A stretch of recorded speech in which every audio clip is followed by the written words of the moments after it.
विश्व की सबसे बड़ी पार्टी कहलाता है, खुद को कहता है कि विश्व की सबसे बड़ी पार्टी है, लेकिन बिहार में एक ढंग का नेता नहीं। विश्व में सबसे बड़ी पार्टी। खैर इसका बात छोड़िए, जितना बिहार में लोग सदस्यता अभियान में मेंबर बनाया उतना तो इनको वोटों नहीं मिला। यानी इनका पार्टी का जो मेंबर है जितना बनाया वो भी वोट नहीं दिए। ये समझ जाइए क्या स्थिति है। और आदरणीय लालू जी जो कि हमारे पिता और पार्टी के राष्ट्रीय अध्यक्ष हैं,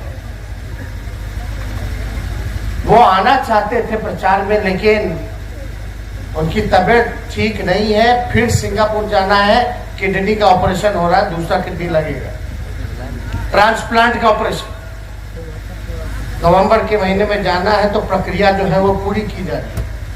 और हम लालू जी का संदेश लेके आप लोगों के पास आए।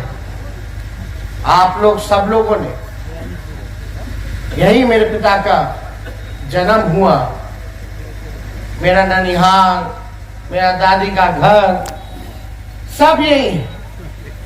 और आप लोग नहीं होते, आप लोगों का सहयोग नहीं होता, आप लोगों का प्यार नहीं मिलता, तो आज हम लोग जहां हैं वहां नहीं होते।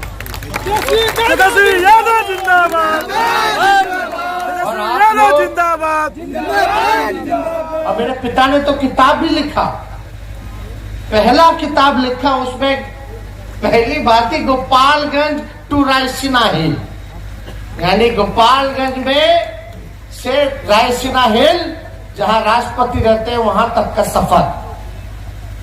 तो ये किताब भी लिखा। गोपालगंज पूरे देश में जाना गया। सब लोग जानते हैं कि गोपालगंज घर है कि ना।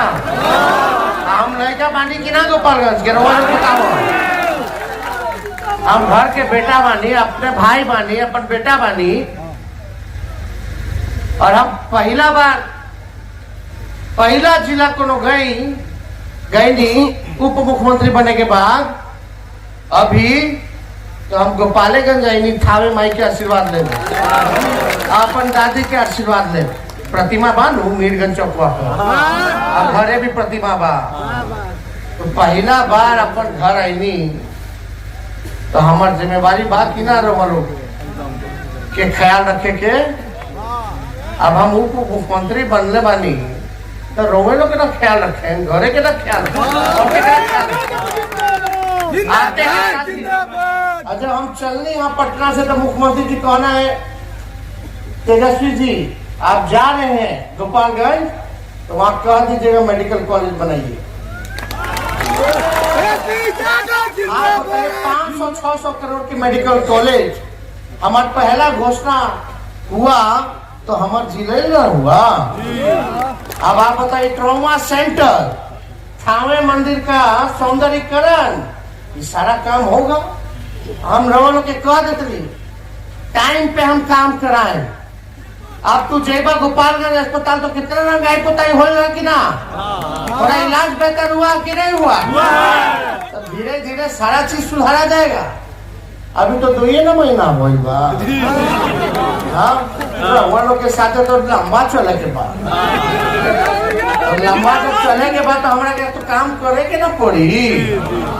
ऐसा नहीं के ना कि जो काम चोर बा, जो दे चोर बा, अगर वो काम ईमानदारी से ना करी तो थोड़ी ना लोग आशीर्वाद देबो, हम भी ना दे। जो अधिकारी काम चोर होगा उसको सजा मिलेगा, जो ईमानदार होगा उसको तरक्की मिलेगा। तो इसलिए हम आए। अब माननीय मुख्यमंत्री जी हम लोग काम करने में विश्वास है। ललन बाबू जी ने सब कुछ तो बता दिया। इतना बड़ा काम हुआ कि बीजेपी के हम लोग मिल करके भगाए कि नहीं भगाए। यहाँ आकर के जहर समाज में बोना चाहता था, भाई को भाई से हिंदू मुसलमान लड़ाना चाहता था। पूरे देश में बीजेपी जहां विपक्षी सरकार थी उसको तोड़ रही थी, विधायकें खरीद रही थी, अब भाजपा अपना सरकार बना रही थी। वही एक और बिहार में नीतीश जी और लालू जी ने निर्णय लिया, अब बीजेपी ही को साफ कर दिया। ये कहां हो सकता था? अगर बीजेपी को कोई हराया, भगाया, तो महागठबंधन के लोगों ने भगाने का काम किया। यादव जिंदाबाद, यादव जिंदाबाद, यादव जिंदाबाद, जिंदाबाद। जब भाजपा हारेगी तो दो ये काम करता है, एगो करेगा हिंदू मुसलमान, मंदिर मस्जिद कश्मीर पाकिस्तान और गाय ले आएगा, और दूसरा क्या करेगा, इस पे चर्चा रखेगा, और दूसरा काम क्या करेगा, अपना बी टीम के उतार देगा पैसा देकर। बुझो तो अरे भाई पैसा के कमी है, उन लोगों को पैसा का कमी है। वो लोग, हम तो कोई लोग कहता कि बीजेपी गरीब की पार्टी नहीं, अमीर की पार्टी। हम कहते हैं ना वो गरीब की पार्टी है ना अमीर की पार्टी है, अमीर में से भी जो सबसे अमीर, और उनमें से भी जो सबसे अमीर, और उसमें से भी जो सबसे अमीर, जो विश्व में सबसे अमीर, वो किन्हीं लोग के पार्टी, बात दो चार लोग छानता है, खत्म कर रहा है सबको। अब इतना साधारण ढंग से ललन बाबू आप लोग को समझाए हैं, अब हमको समझाने का जरूरत ही नहीं। अब गोपालगंज के लोग तो ऐसे ही होशियार हो रहे, सब पूछता रहे। माइनॉरिटी में जाएगा तो माइनॉरिटी में अल्पसंख्यक लोग में गुमराह करेगा, झंझट करवाएगा। बीजेपी ही पीछे से खड़ा कर रहा था कि हिंदू और मुसलमान हो जाए। हम लोग शांति, अमन, चैन चाहते हैं। हमारी पार्टी दंगा फसाद नहीं चाहती। माननीय मुख्यमंत्री जी का पैनी नजर होता है, कहीं कोई दंगाई आ जाए, गलत काम करे तो तुरंत धरपकड़ होता है और अमन किया जाता है, शांति को। वही लालू जी का, आज तक भाजपा के सामने वो झुके नहीं है, आज तक झुके नहीं। कितना केस मुकदमा किया गया, बीमार है तो भी छापा पे छापा। जिस दिन सरकार बन रहा था, बहुमत पेश कर रहे थे, उस दिन भी भाजपा वाले लोग रेड करके छापा कर रहा था कि नहीं कर रहा था? ये बुढ़ापा में भी बाल पक गया लालू जी का, लड़ते लड़ते संघर्ष करते करते बीमार है, लेकिन अभी भी लड़ाई जारी है। इनके लिए, यही हमारे अल्पसंख्यक भाइयों के लिए जो कमजोर है, दबे कुचलों के लिए, जो गरीब है, चाहे हिंदू हो मुसलमान हो, यही लालू जी का लड़ाई है, यही संघर्ष है, और झुके नहीं। और इस मंच के माध्यम से हम क्या देना चाहते हैं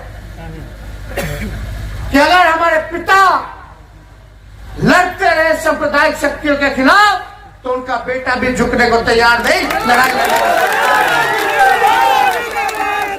तब क्या बनाना चाहते हो देश को? क्या बनाना चाहते, क्या ये लोग चाहता है देश को क्या बना दे भाई? मतलब लोकतंत्र खत्म कर देना चाहता है, देश का संविधान को ही खत्म कर देना चाहता है, मुद्दे की बात नहीं करेगा। हम लोग बोल रहे हैं पढ़ाई, दवाई, कमाई, सिंचाई, सुनवाई और कार्रवाई वाली सरकार का, तो बीजेपी क्या बात कर रहा है? मंदिर मस्जिद, हिंदू मुसलमान। मतलब कि भगवान को इन लोगों का रक्षा का जरूरत है। हाँ, हनुमान जी कई लोग रक्षा करेंगे कि हनुमान जी अपने काबिल बने। क्या बकवास करता है लोग, झूठा लोग। गणेश जी को दूध पिलाने वाला, गणेश जी को दूध ना मिली, झूठ बोलता है सब। असल मुद्दा है गरीबी, किसान का आय दुगना हो। असल मुद्दा है महंगाई, असल मुद्दा है बेरोजगारी को खत्म करना, नौकरी देना, रोजगार देना। और हमने पिछले चुनाव में कहा था कि 10 लाख लोगों को हम सरकारी नौकरी देने का काम करेंगे। और हम लोगों की नई सरकार बनी आदरणीय नीतीश कुमार जी के नेतृत्व में, उनके साथ कंधे से कंधे मिलाकर के हम लोग काम कर रहे हैं। उन्होंने काम किया बिहार के लिए, हम लोग सीखे हैं, सीख रहे हैं, और हम लोग मजबूती के साथ जो है उनके साथ खड़े हैं। कहीं गड़बड़ाने वाले हम लोग नहीं हैं। एक बात सब लोग समझ जाए। तो कुछ बीजेपी वाला बोलता रहता, भाई टिपा टिप्पी करता रहता। मुख्यमंत्री जी को चोट लगा है, वो नहीं आ रहे हैं, तो बीजेपी वाला बोलता कि हराना चाहते। हाँ, तो हरे के बुला के बोलने वाले बेईमान झूठा पार्टी। तो ये लोग तो गड़बड़ आदमी लोग है। दूसरा प्रदेश से उत्तर प्रदेश के लोग के बुलाइले बा प्रचार ला, बताओ। उत्तर प्रदेश के लोग आके का करी भाई, वो का बताइए।